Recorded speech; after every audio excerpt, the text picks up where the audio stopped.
शम्भरी च त्वमनन्ता शीतला तोतला भद्रा वज्रा कूष्माण्डी चक्रधरा चामुण्डी महामाया गायत्री विश्वविख्याता शुकदेवी जिनवाणि त्वं विद्या वर्धमानस्य नागकुमार कुमारी देवी कात्यायनी मधुमती च कुण्डलिनी रींकारी आयी मायी च दुर्गा मा भोगी चानन्दकरी त्वं वरदानन्ददायिनी नित्या ब्रह्माणी बाहुबली सिंहमराले समारूढा त्वं चैकाक्षरनामा अक्षरी त्रयक्षरी षडक्षरी माता पञ्चदशाक्षरगर्भिता त्वं भुवनत्रयस्य सौख्यकरी त्रिजगन्नाथ शरीरा जनजाड्य विवञ्चना सेवकवाञ्छितफलदा पद्मदला भास्वरी सेव्या श्रीपार्श्वनाथ पतपङ्कजभक्तिलीना प्रवरकुर्कुट सर्पयाना दारिद्र्यरिपुवर्गविनाशनोक्ता श्रीपद्मावती भवतु मे खलु सा प्रसन्ना।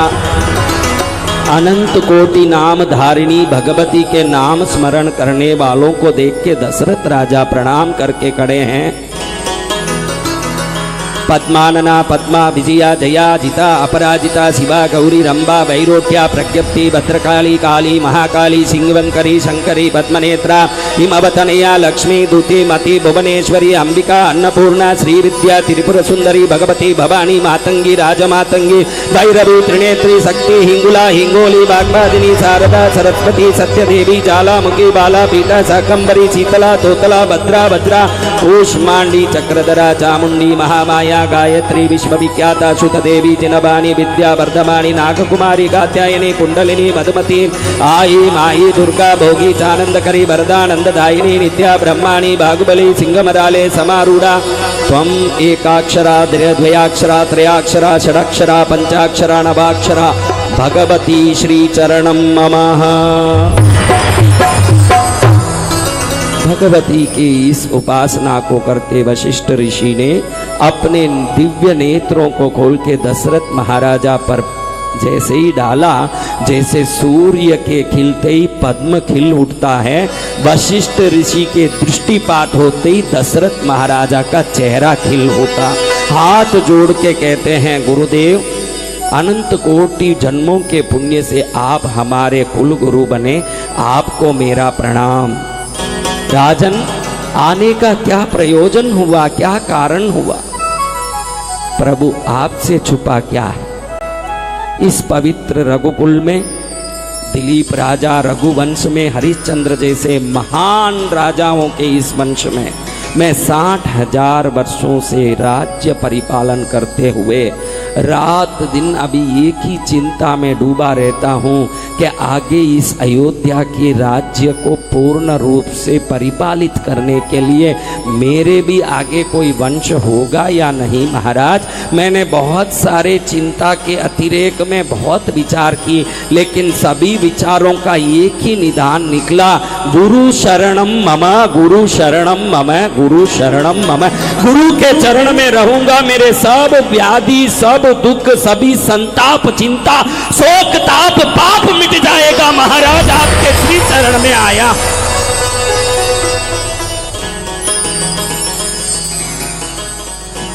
तुरंत वशिष्ठ ऋषि ने दशरथ राजा को कहा, शांतम शांतम, विराजमान हो जाओ। जैसे ही विराजमान हुए दशरथ महाराज, वशिष्ठ ऋषि ने अपने आंख को बंद किया। जैसे जैसे देखो, आप में कितने लोग रोज ध्यान करते हो? हाथ ऊंचा करो, रोज ध्यान करते हो। ध्यान, ध्यान यानी क्या महाराज, क्या करना? इतने लोग हाथ उठा रहे हैं, मुझे तो हंसी आ रही है। ध्यान यानी वो सोचे होंगे पैसे को याद करना, संसार को याद करना। अरे महाराज, ध्यान यानी वो है जिसमें निर्विकल्पता आए। वशिष्ठ महर्षि ही वो कर सकते हैं, हम और आप तो संसार का विलाप ही कर सकते हैं। वशिष्ठ महर्षि आंख बंद करके ध्यान करने लगे। बाहर के 2 चर्म चक्षु बंद होते ही अंदर की दिव्य चक्षु अपने आप उन्मीलित हुई। जैसे ही अंतर की चक्षु खुली, उन्होंने तुरंत देखा कि वैकुंठ में बाहर जय विजय पहरा दे रहे हैं। क्षीर सागर में अंदर आदिशेष के सैया पर भगवान नारायण शयनवत है और भगवान नारायण के सामने ब्रह्मा इंद्र उपेंद्र विश्वकर्मा देवी देवता अग्नि वायु कुबेर सोम वरुण आदि देवता वहां खड़े होके त्राहिमाम कर रहे हैं।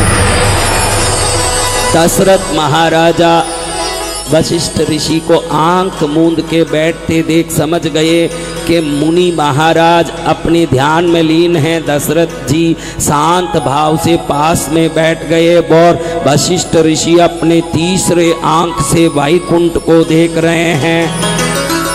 नील मेघ श्याम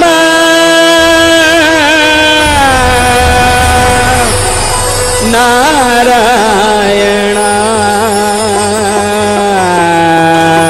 मामा पा मामा पा मामा पा मामा पा मामा पा मामा पा मामा पा मामा पा नारायण हरि नारायण नारायण हरि नारायण नारायण हरि नारायण नारायण हरि नारायण त्राहि मां पाहि मां पाहि मां त्राहि मां त्राहि मां पाहि मां पाहि मां त्राहि मां त्राहि मां पाहि मां पाहि मां त्राहि मां त्राहि मां पाहि मां पाहि मां।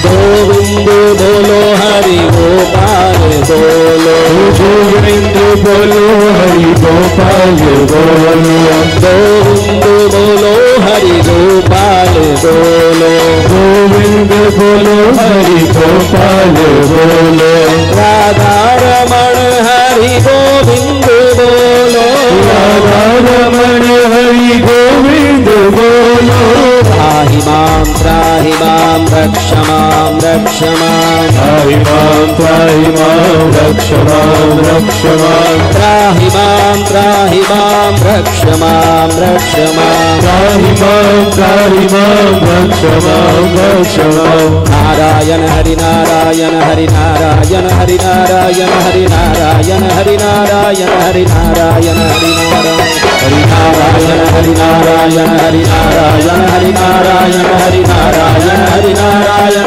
हरि नारायण हरि नारायण। सामने सभी ब्रह्मादि देवताओं को देखते हुए भगवान घनश्याम अपने सुंदर कोमल कमल नयनों को खोलते हुए पूछते हैं, देवताओं क्या तकलीफ है आपको, क्या परेशानी है, चेहरे में इतनी विषाद क्यों है, इतना शोक क्यों है, इतनी घबराहट क्यों है, क्या परेशानी के कारण वायु वरुण कुबेर के साथ इंद्र स्वयं ब्रह्मा को लेके वैकुंठ में हाजिर हुए हैं। हे भगवान नारायण, अब तो हमसे वो पापियों का भार सहा नहीं जाता, चारों तरफ से अत्याचार का ऐसा वातावरण फैला है। ब्रह्मा का मुख जो वेद के पारायण से सदा पवित्र होता था, अभी करुण क्रंदन करके हा हा हा हा करता रहता है। इंद्र अपने सिंहासन को खोने के डर से चारों तरफ भटकते हैं। यहाँ वरुण अपने पवित्र जल के स्रोतों को कहीं लेके छुपने की भाव करते हैं। वायु को तो कहाँ बहूं और कहाँ रुकूं ये सोच ही खत्म हो गया है। विस्मृत हो गया वायु के कि मेरा प्रवाह मंदराचल से मेरू पर्वत तक उत्तर दिशा में किस तरफ बहना है, ये सोच ही नहीं आ रहा है। सब देवता अपने अपने कर्तव्यों को भूल चुके हैं। रावण के अत्याचार से 33 कोटि वर्ग देवता त्रस्त हैं। प्रभु आप कृपा करें ताकि हम सब ये अत्याचार से अन्यायी से अन्याय मुक्त करके हमें कृपा करने की आशीर्वाद। भगवान नारायण सभी बातों को सुनते हुए मंद स्मित करते कहते हैं, अरे देवताओं, भूल गए आप कि रावण ने वरदान लिया है कि मनुष्य और वानरों के सिवाय किसी से वो वध योग्य नहीं रहेगा। तो हे इंद्र, जाओ तुम किष्किंधा में वाली बन के जन्म लेके वानर रूप धारण करो। हे सूर्य, मैं नारायण आदेश देता हूं, तुम सुग्रीव बन के प्रकट हो जाओ। हे उपेंद्र, तुम अंगद बन के प्रकट हो जाओ। ब्रह्मा, जाम्बवंत बन जाओ। सभी देवता जाके आगे अपनी तैयारी करो। मैं भी अयोध्या में दशरथ राजा का पुत्र राम बन के प्रकट हो के कल्याण का मार्ग बताने वाला, सर्व मंगलकारी श्री अयोध्या नगरी में दशरथ राजा का पुत्र बनने वाला हूं। तुम अपना शोक छोड़ो, अपनी चिंता छोड़ो, अपने ताप से व्याकुल हृदय को थोड़ा सा मंद ठंडक दे दो, क्योंकि मैं जल्द ही संसार को त्रस्त करने वाला, रावण के अत्याचार से धरती को मुक्त करने के लिए मानव रूप में प्रकट होने वाला। जय जय श्री राम। आप लोग शोक चिंता मुक्त होकर के शांति से अपने स्थान को जाओ। मैंने जैसे आदेश दिया, सभी देवता वानर बन के किष्किंधा में पहुंचो। सूर्य जाओ सुग्रीव बन जाओ, इंद्र जाओ वाली बन जाओ, हे उपेंद्र जाओ अंगद बन जाओ, विश्वकर्मा जाओ नील बन जाओ। सब अपना अपना स्थान जाके ग्रहण करो। मैं भी जल्दी ही उस स्थान पर आऊंगा जिस पात्र को बनने के लिए मेरी आत्मा भी व्याकुल हो रही है। जैसे कोई ड्रामा होता हो, पहले जो छोटे मोटे एक्टर आ जाते हों और जब उधर स्टेज पर पहुंचने के बाद जैसे हीरो आके अंदर उस ड्रामा में प्रकट होते हैं, वैसे भगवान नारायण सभी देवताओं को पहले धरती पर बेच के फिर स्वयं राम प्रकट होने के लिए तैयार होते हैं। जय जय गुरुदेव। ये सभी बातों को सुनते हुए वशिष्ठ ऋषि कहते हैं कि दशरथ राजन चिंता मत करो, अभी मैंने आत्म ध्यान में जिस वस्तु को देखा है वो बहुत ही शुभ करने वाला, मन को प्रसन्न करने वाला, हर्षित करने वाला बहुत अच्छा शुभ दृश्य मैंने देखा है। तुम निश्चिंत हो जाओ। मैंने अभी देखा है कि निश्चित तुम पुत्रों के पिता बनोगे और तुम्हारा ये रघुवंश तुम्हारे से आगे बढ़ के और भी 1000 करोड़ गुना नाम करेगा। ये अयोध्या तुम्हारे पुत्र के कारण धरती में स्वर्ग तुल्य पूजित हो जाएगा। तुम निश्चिंत हो जाओ, ये अयोध्या तुम्हारे लिए सर्व मंगलकारी कल्याण करने वाली पूजित भूमि हो जाएगी। हे दशरथ, तुम रथ में बैठ के कैकेयी को सारथी बनाए और स्वर्ग के इंद्र को भी रक्षा करने के लिए समरासुर से युद्ध किए, लेकिन इतने सारे पराक्रम दिखाने के बाद तुमने जो ख्याति और यश अयोध्या नगरी को नहीं दी, उससे करोड़ गुना यश देने वाला तुम्हारा पुत्र जल्दी ही उत्पन्न होने वाला।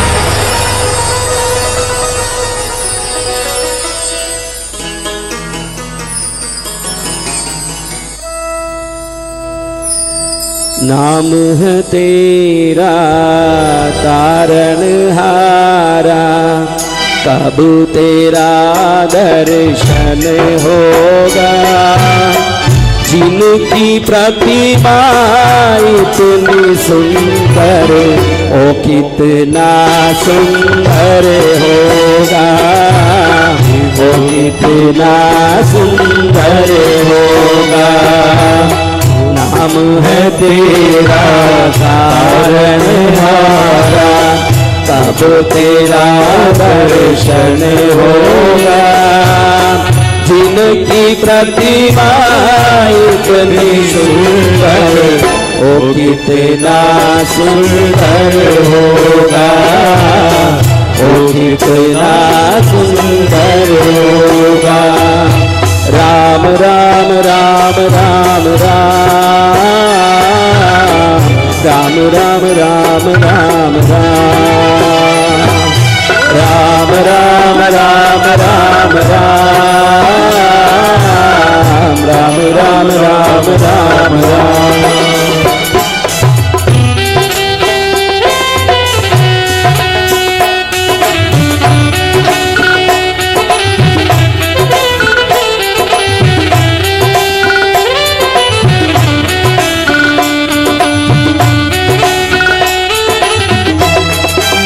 अब वशिष्ठ ऋषि के मुख से शुभ संदेश सुनते हुए दशरथ महाराजा को जैसे ही सूर्य के उदय के समय फूल खिलते हों वैसे मन के कमल खिलने लगे और ऐसे पवित्र अयोध्या के चक्रवर्ती श्री दशरथ महाराजा का हृदय में वशिष्ठ ऋषि की वाणी सूरज की गर्मी से तपते हूँ वेतन को मिल जाए तरवर की छाया। सूरज की गर्मी से तपते हूँ वेतन को मिल जाए तरवर की छाया।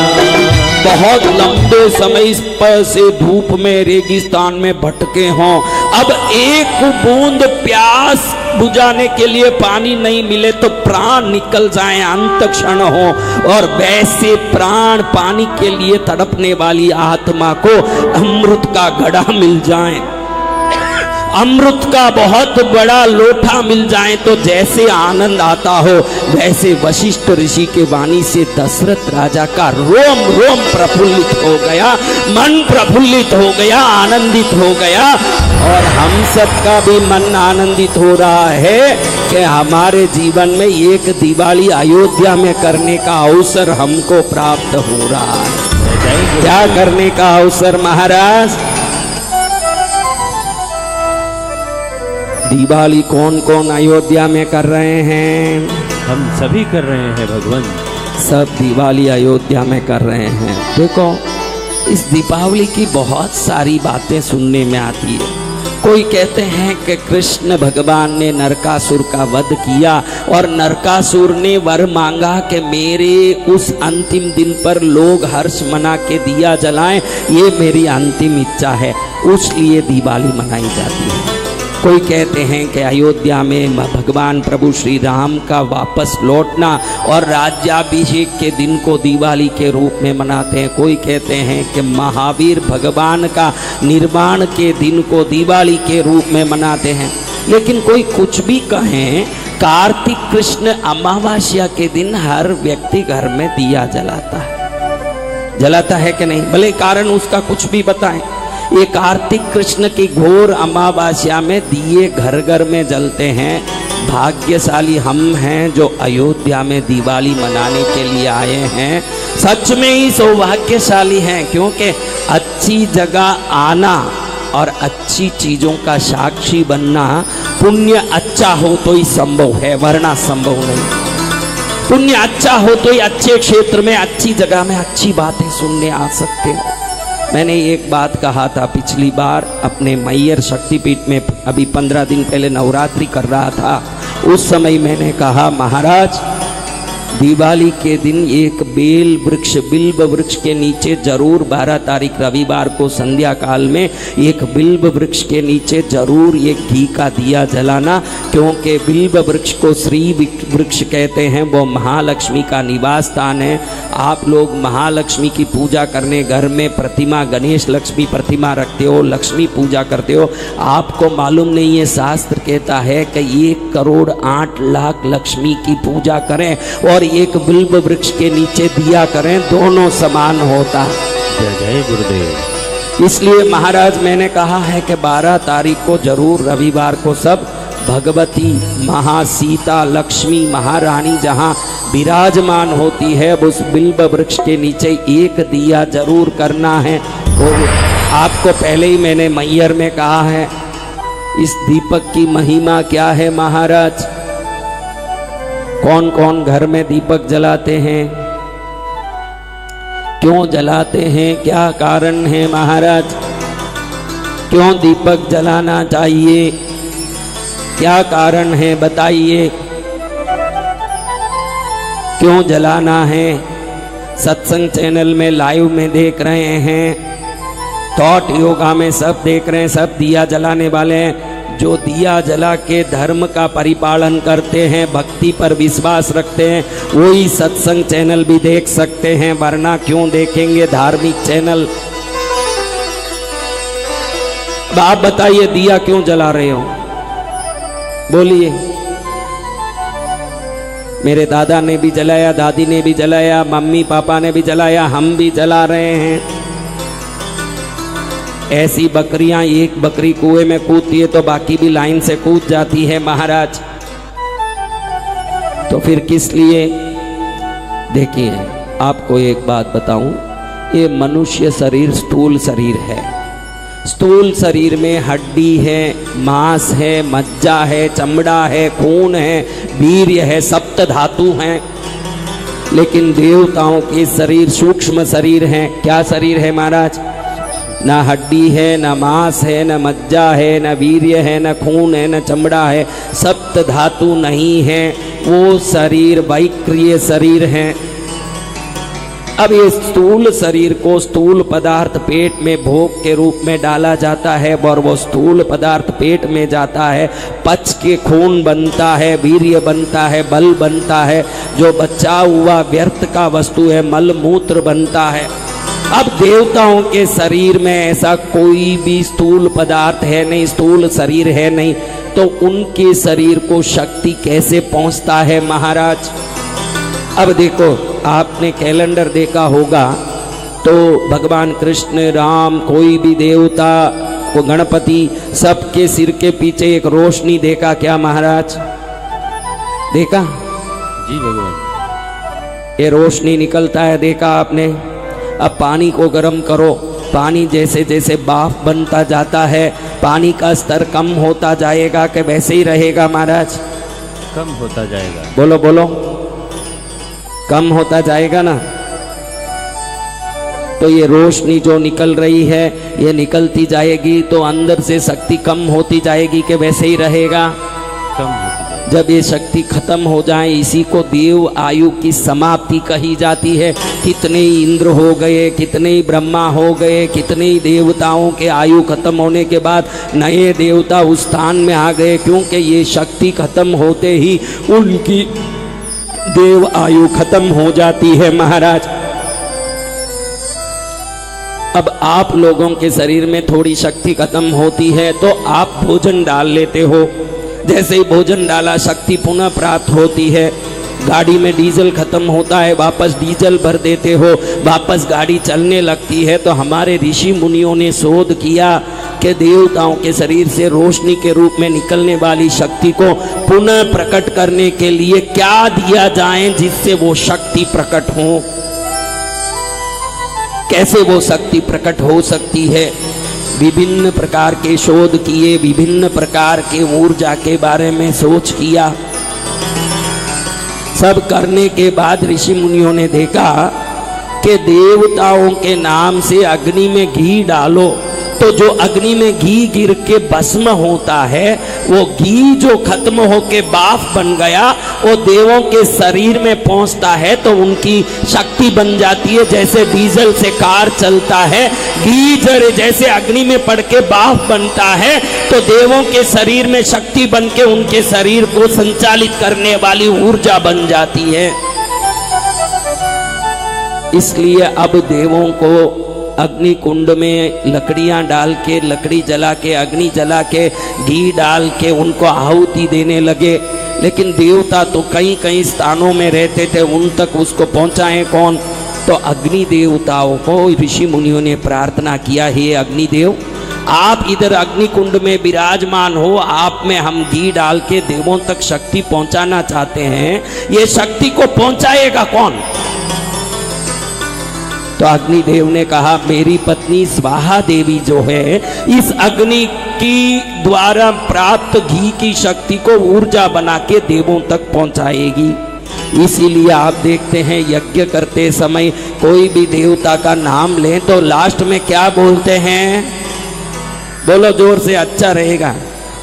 हाँ, स्वाहा स्वाहा क्यों बोला जा रहा है महाराज? स्वाहा देवी का काम है, जिन देवों का नाम लिया उन देवों तक वो शक्ति को पहुंचाना। इसलिए हम बोलते हैं ओम गणपतये स्वाहा, ओम भैरवाय स्वाहा, यानी हे स्वाहा देवी भैरव देव तक ये शक्ति पहुंचा दे, ये स्वाहा देवी गणपति देवता तक ये शक्ति पहुंचा दे। ऐसा अब हमारे ऋषि मुनियों ने देखा कि अभी बड़े पंडित ब्राह्मण विद्वान जो शास्त्र और ज्ञान रखते हैं वो ही ये यज्ञ कर सकते हैं, तो हर संसारी के घर में देव कृपा कैसे प्राप्त हो?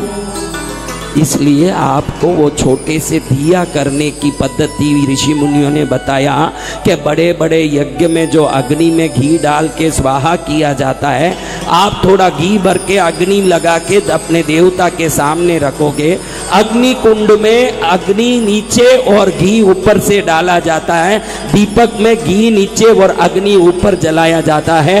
दोनों का तात्पर्य एक ही है कि किसी भी प्रकार से घी को अग्नि से संपर्क करा के घी को समाप्त करके उन देवों तक शक्ति पहुंचाएं, ताकि आपके घर में बैठे हुए देवता देखें इन्होंने मुझे शक्ति दिया तो बदले में मैं इन पर कृपा करके इनके घर का कल्याण मैं कर दूं। जय जय गुरुदेव। इनका घर का मैं मंगल कर दूं।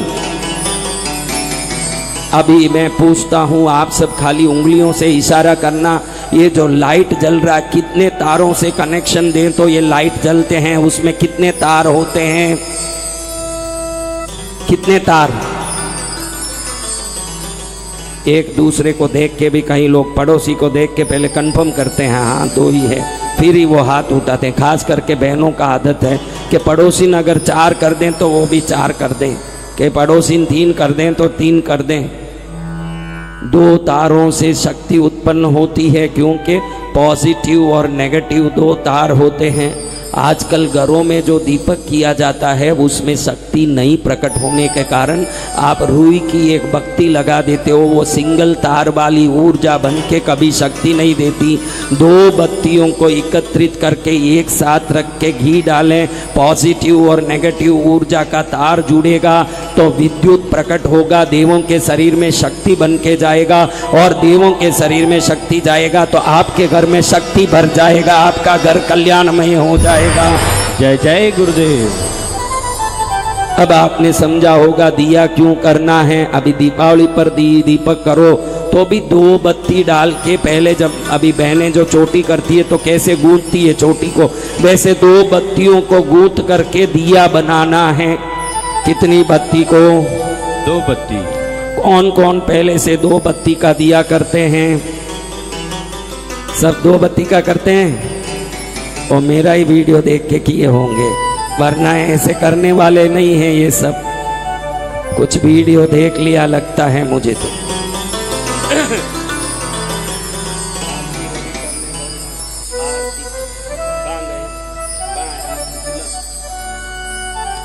तो महाराज ये दीपक की अपने आप में विशेषता है। अब आपके घर में एक तकलीफ क्या है मैं बताऊं क्या? आपका तकलीफ बताऊं? घर में फोटो है 7, फोटो प्रतिमा सब 7-8 है, दिया 2 या 1 ही होते हैं। अब मैंने एक लेटर लिखा, श्रीमान जी मैं यहाँ अयोध्या पहुँच गया हूँ, यहाँ मैं आनंद में हूँ, आप भी आनंद में होंगे, सब मंगल हो, आशीर्वाद, ऐसे लिख के मैंने एक लेटर लिख दिया।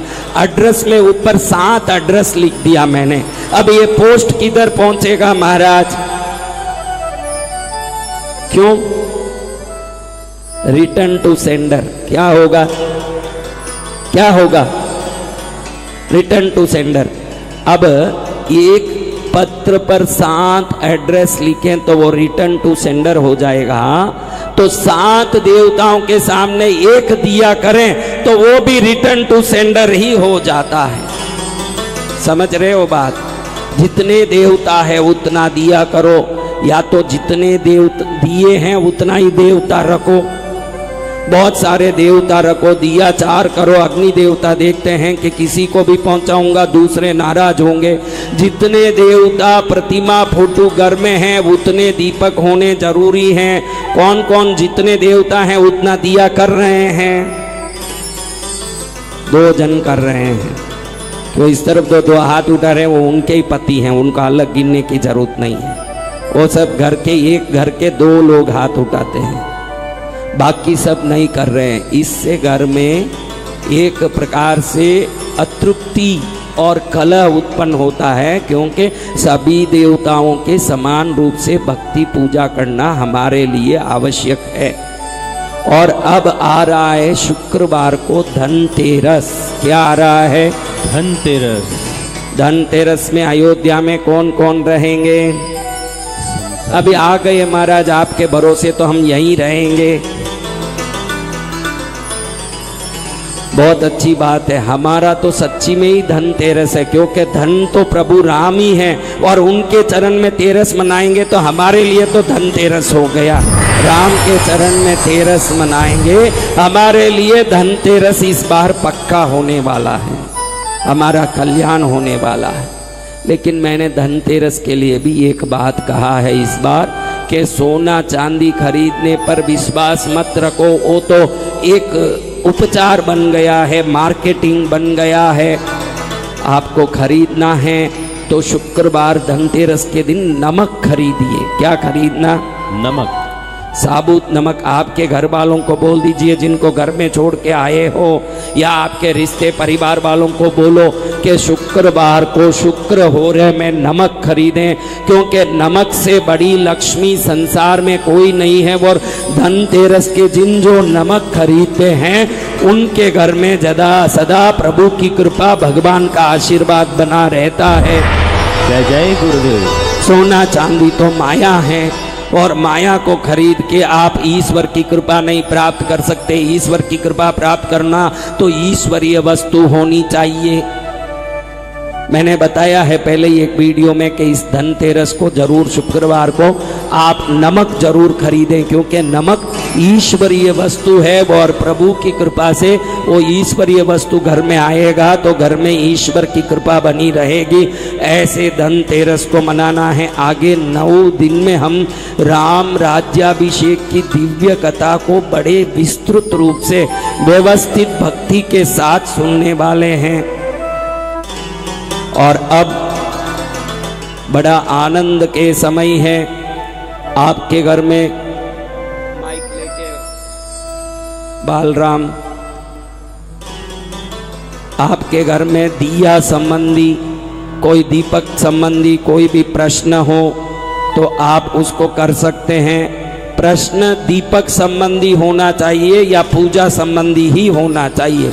2 मिनट ये प्रश्न करके फिर हम सीधे आरती करेंगे प्रभु राम जी महाराज की। किसी को कोई पूजा संबंधी प्रश्न हो वो प्रश्न करें।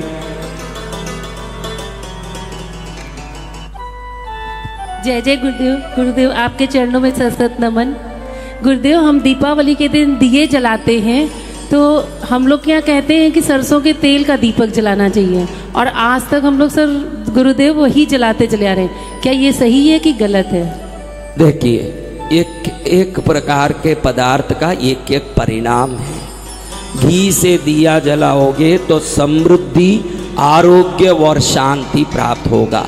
तेल में, तिल के तेल से दिया जलाओगे तो घर में शक्ति और शत्रुओं से रक्षा होगी। सरसों के तेल से जलाओगे तो किसी घर में तंत्र यंत्र मंत्र से वो घर बंदित हो, किसी प्रकार के घबराहट या किसी प्रकार के तांत्रिक प्रयोगों से परिपूर्ण रूप से परेशानी हो उस घर में, तो ही सरसों के तेल से दिया जलाना चाहिए।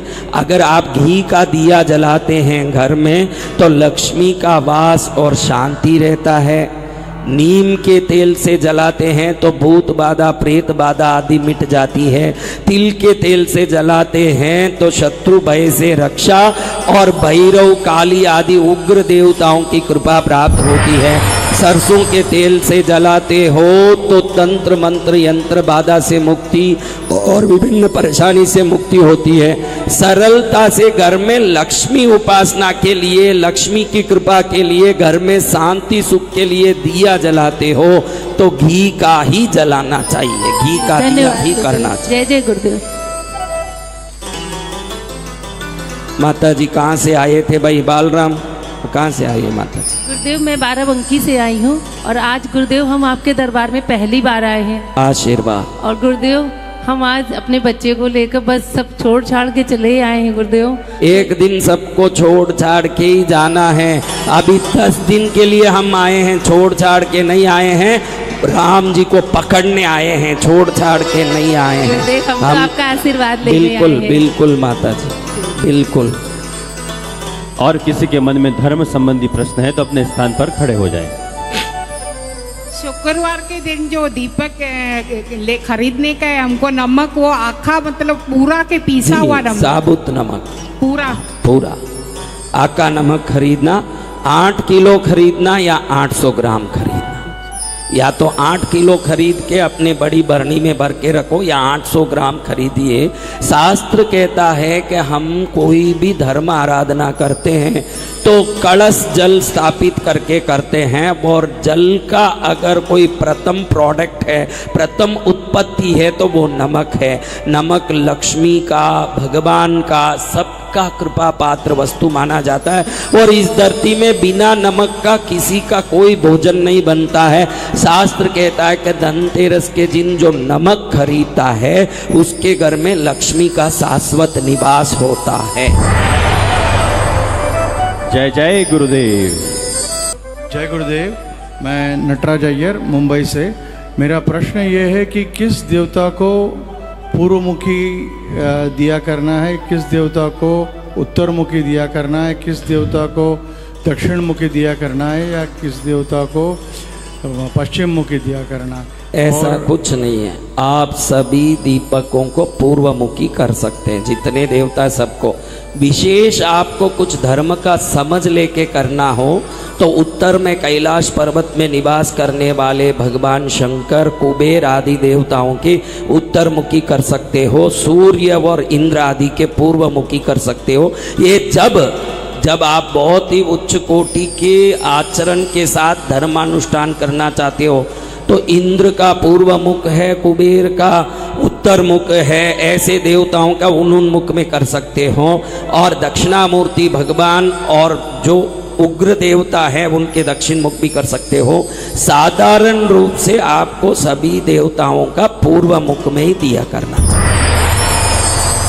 और एक प्रश्न है, हम लोग, मैं और मेरी पत्नी, हम लोग दोनों यहीं पे हैं तो घर में कोई दिया जलाने के लिए नहीं तो उसकी देखो, हम अगर कोई विशिष्ट स्थान में अयोध्या, मथुरा, काशी, कांची, द्वारिका आदि सप्त मोक्षपुरियों में एक स्थान में हैं तो इधर कुछ न करते हुए इनका भजन और नाम स्मरण से सभी पूजा संपन्न होने का पुण्य फल प्राप्त हो जाता है। आपको कुछ करना नहीं पड़ता है। ऐसे मोक्षपुरियों में आने के बाद कोई घर के दिए का जरूरत रहता क्या? भगवान बहुत ही आपके पहले की पूजा दिया से प्रसन्न हुए तभी तो अयोध्या बुलाए हैं और आप यहाँ पर आए हैं। यहाँ आने के बाद घर की कोई पूजा की चिंता छोड़ करने की जरूरत नहीं है, सभी पूजा संपन्न हो गया। सरस्वती माता। जय गुरुदेव। मैहर देवी से मैं लक्ष्मी यंत्र ले गई थी और कोल्हापुरी से लक्ष्मी यंत्र ले गए हैं। पद्मावती सरस्वती का दियाली एक ही जलेगा कि सबका अलग अलग? एक ही दिया जलेगा माता। हम तो अभी सबका अलग अलग कर रहे हैं। वो भी कर सकते हैं, वो आपकी इच्छा, ठीक। उसमें कोई गलती नहीं। जय गुरुदेव। प्रणाम। अलग अलग दिए तब जलेंगे, वो देवताओं के अलग अलग स्वरूप, गुण और पूजा होगी तब। प्रणाम गुरुदेव। मैं राजस्थान से हूँ और मेरा सवाल ये है कि दिवाली के दिन 22 दिए तिल के तेल के करते हैं और 5 दिए घी के दिए करते हैं, कुल 27 दिए करते हैं गुरुवर जी, तो सही है क्या गलत है? नहीं, ये कब से कर रहे हैं 22 दिया 5 दिया? 27 दिया हर दिवाली को करते हैं सर। कब से? मैं जब से ये कोई आपके कुल की परंपरा होगी, उसको करिए, बढ़िया है, करिए। प्रणाम गुरुदेव। बाकी वैसे कोई 22 और 5 का कोई हिसाब नहीं है, ऐसा कोई रिवाज भी नहीं है। ये कोई परंपरा आपके पहले कोई शुरू किए होंगे जो करते जा रहे हैं, वो कर सकते हैं, उसमें ना तो कोई गलती है ना कोई तकलीफ है, आराम से कर सकते हैं। जय गुरुदेव, आपके श्री चरणों में कोटि कोटि वंदन। मैं जया मैयर मुंबई से बात कर रही हूँ। मेरे 2 सवाल हैं कि जैसे अभी ये भाई ने पूछा कि 2 तरह के दिए कर सकते हैं क्या। मेरा सवाल है कि जो दिए आपने अभी बताए, एक तो सरसों के तेल का, तिल के तेल का और सुख समृद्धि के लिए घी के तेल का, तो ये दिए कैसे जलाएं? मतलब एक ही समय में ये तीनों दिए अलग अलग जला सकते हैं? देखो, शास्त्र कहता है कि अपने घर का जो मेन डोर है, मुख्य जो दरवाजा है, वो लक्ष्मी और कुल देवी का स्थान है, उधर घी का ही दिया करना चाहिए, जो मेन डोर है। जो रसोई का स्थान है वो अन्नपूर्णा और कुल देवी का स्थान है, वहाँ भी घी का करना चाहिए।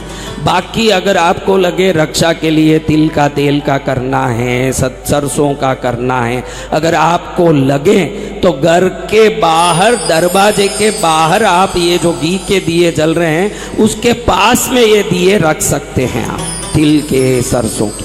धन्यवाद। और दूसरा सवाल ये है कि बेडरूम, मतलब जहाँ पे हम रहते नहीं, लेकिन वो बनाया वैसा है कि वायु कोण में बना है, तो उसके लिए क्या करें? दोनों रूम ऐसे मैंने वायु पहले कोण कहा है कि वायु कोण में जो लोग रहते हैं, अगर कोई भी रहते हैं तो अनायास कोई ना कोई परेशानी वायु कोण में रहने से आती है, और 100% वो किसी न किसी एक कारण से दुखी रहते हैं या परेशान रहते हैं। इसलिए वायु कोण के बेडरूम को चेंज कर देना चाहिए, ये बहुत अच्छा है। वो तो किसी का ग्रह बल कमजोर हो तो वायु कोण में रहने वाले व्यसनी भी हो जाते हैं, व्यसनी और दुखी भी होते हैं, सावधान रहना है। तो भी ये संभव न हो तो क्या करें? मतलब या तो फिर घर ही चेंज करना पड़ेगा। यही संभव है। वायु कोण जो एल्डर हैं, घर के मास्टर हैं, उनके लिए वायु कोण श्रेष्ठ नहीं है। और हम वैसे रहते फ्रंट रूम में हैं, दूसरे दोनों तो फिर रूम... उसी को बेडरूम मानना चाहिए, उसी को बेडरूम मान, जिसमें रहते हैं उसको हम बेडरूम मान ले मन से, तो अपने आप वो जो मन की बातें खत्म हो जाती है। जय गुरुदेव।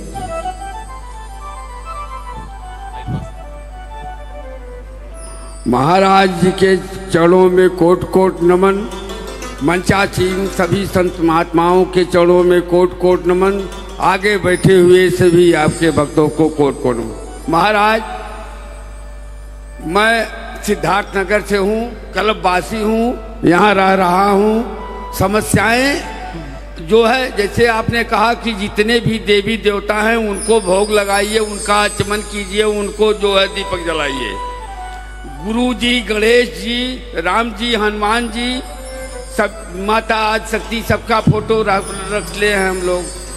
तो ये समस्याएं थोड़ा मन में उद्वेलित होती हैं कि जो आपने कहा कि सबको भोग लगाइए, सबको करिए, यह चीज़ अगर व्यवस्था नहीं हो तो एक ही में सबको समाहित करते हुए अगर एक ही दीपक जला लिया जाए तो क्या वो दोष है, दोषपूर्ण है या ठीक है? अगर अलग अलग रूप हैं तो जरूर सबकी अलग अलग पूजा होनी चाहिए, ये शास्त्र की विधि है महाराज। हाँ महाराज, हाँ हाँ, इसलिए उसको करना ही चाहिए, हाँ। सबका अलग अलग करना ही चाहिए। हाँ। और दूसरा प्रश्न महाराज, हमारे गुरु जी, हम देहात के रहने वाले हैं, ग्रामीण अंचल के। अच्छा। तो जो मंत्र दिए थे वो इस समय वर्तमान में नहीं है, तो अब हम उन्हीं का मंत्र जाप करते हैं जो दिए हैं।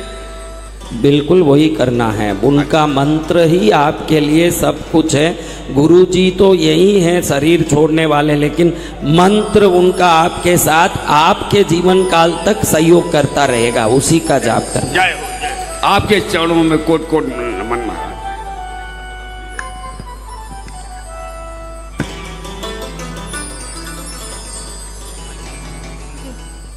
गुरुदेव जी के चरणों में प्रणाम।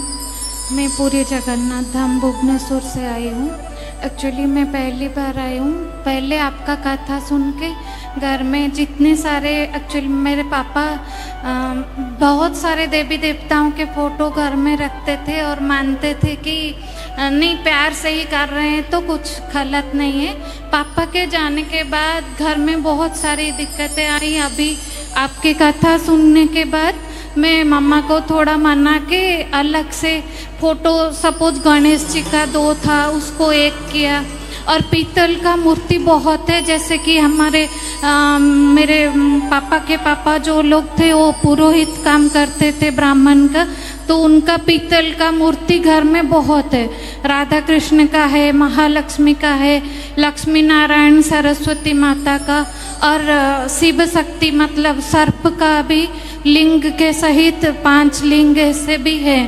तो मेरे को थोड़ा डर लग रहा है, अभी पापा है तो थोड़ा बल रहता है, पापा नहीं है तो थोड़ा ये सब सुन के थोड़ा बहुत डर लग रहा।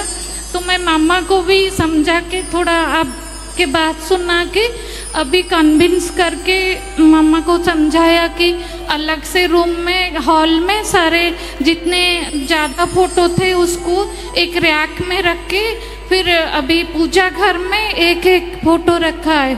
फिर भी मामा थोड़ा, जैसे पापा थे ना तो मामा उनकी बात नहीं टाल पा रही है। राधा कृष्ण की मूर्ति थोड़ा बड़ा है जैसे मंदिर में होते हैं वो भी है। अभी मेरे को थोड़ा आपसे जानना है कि वो हम रख सकते हैं या उसको किसी मंदिर एक घर में 9 या 10 इंच से ज़्यादा की प्रतिमा होनी नहीं चाहिए, क्योंकि प्रतिमाएं जब बड़ी हो जाती है तो उनकी शक्ति और आवश्यकता बढ़ जाती है, तो जरूर घर में उसकी नकारात्मकता जरूर प्रकट होती है। तो प्रतिमा 9 या 10 इंच से बड़ी नहीं हो, अगर बहुत बड़ी हो तो किसी अच्छे मंदिर में जिधर निरंतर पूजा सेवा संभव है उस स्थान में इनको समर्पित कर देना चाहिए। जी गुरु, ऐसा करना चाहिए। छोटे छोटे एक मूर्ति, एक शिवलिंग, एक गणपति, एक देवी की मूर्ति, एक राधा कृष्ण, छोटे छोटे ये घर में पूजा योग्य हैं। इससे बड़े बड़े रखने से निश्चित वो बड़ी शक्ति के लायक हम भोग या सेवा नहीं कर पाते हैं, तो उसका प्रभाव पड़ता है। इसलिए छोटी मूर्तियां घर में हों और बड़ी मूर्ति को आपके माता जी को समझा के किसी मंदिर में समर्पित करवा दीजिए। जी आशीर्वाद।